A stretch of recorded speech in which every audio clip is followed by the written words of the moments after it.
السلام عليكم ورحمة الله وبركاته صاحبي الكسو دواذا موضوعنا مانتا هدي ادكو عصوبتاي كنالك فضلا سبسكرايب نوصر موضوعنا هداد كيش لايك دفو او سي شرقره صاحبي هذا كلنا سي كارسي قصة دبا او مدن ان لغو عبراقات ويتاني اي كسو دوغو موضوعنا ودميستران fadlan haddii aad channelkeena hore aadan ugu jirin fadlan subscribe noo saar kuna soo biir kana mid noqo asxaabta ku xidhan channelka hoyga bulshada waad mahadsantihiin asxaabta qaaliga ah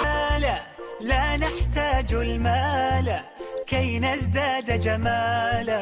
جوهرنا هنا laba haweenaya oo Mareykan ah ayaa isku mar u mulay mid waxay dhashay wiil tan kalena gabadh khalad ka dhacay kalkaalisooyinka ayaa sababay in la kala garan waayo midda dhashay wiilka iyo tan dhashay gabadha balse goobta maxaa ka dhacay buuq badan kadib labada dhinacba mid waliba waxay ku andacoodeen inay iyadu dhashay wiilka intaa kadib waxay dhaqaatiirtu baadheen dhiigga loo yaqaano DNA-ga laakiin nasiib darro waxaa natiijadu noqotay mid iskugu dhow oo aan la kala garanaynba taas oo arrinkii ku sii cakirtay dhaqaatiirtii mana aysan awoodin helidda xal dhaama in loo waco culimada ku xildheer cilmiga diinta si kastaba ha ahaatee arrinku wuxuu gaadhay muslimiintuna waxay sheegeen in haddii sheekadu halkaas soo gaarto cid aan iyaga ahayn oo aan xallin karta aynan jirin dhaqaatiirta cusbitaalka oo fadeexad iyo culays weyn dareemay waxa soo kaxeeyay wadaadadii diinta islaamka ku xildheera sidaan horeba idinku soo sheegay wadaadadii miyaydan ugu oran jirin wax kasta diinta ayaa xal u ah wadaadkii wuxuu yidhi waa sidaas oo ilaahay baa kitaabkiisa ku yidhi sidan tan لكل ذلك وما فرطنا في الكتاب من شيء كل ما يحتاج إليه الناس هو في هذا الكتاب لكن الله سبحانه وتعالى أتى به بأسلوب معجز فهو مختصر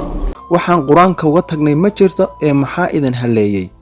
dhaqaatiirtu waxay soo dulmareen qisadii wadaadkii wuxuu yidhi waa arrin sahlan waxaad baadhitaan ku samaysaan dhibcaha caanaha mid kasta labada hooyo oo ah midda caanaheedu culays iyo nafaqo badanaado ayaa dhashay wiilka midda caanaheedu khafiif noqdona gabadha ayay dhashay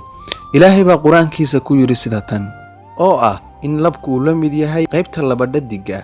waxaa gaaladiis tacajab ku noqotay in awoodda iyo nafaqada caanihii midii ay noqotayba sidaas oo yaqiinsadeen midda dhashay wiilka waxay ahayd qisooyinka xaqiiqooyinka ah ee ku tusinaysa jidka lagu kala bixi karo hadday dadku ku murgaan inuu yahay kitaabka Allah subhanahu wa ta'ala waxaan idinkula dardaarmi lahaa in qowlka Allah mar walba naftiina ku xukuntaan wanaaga ayaa mudan in la faafiyo xumaha ayaa reeban intaan ku kulmi doono mowduuca la mid ah walaaladayaal mahadsanidin fi amaanillah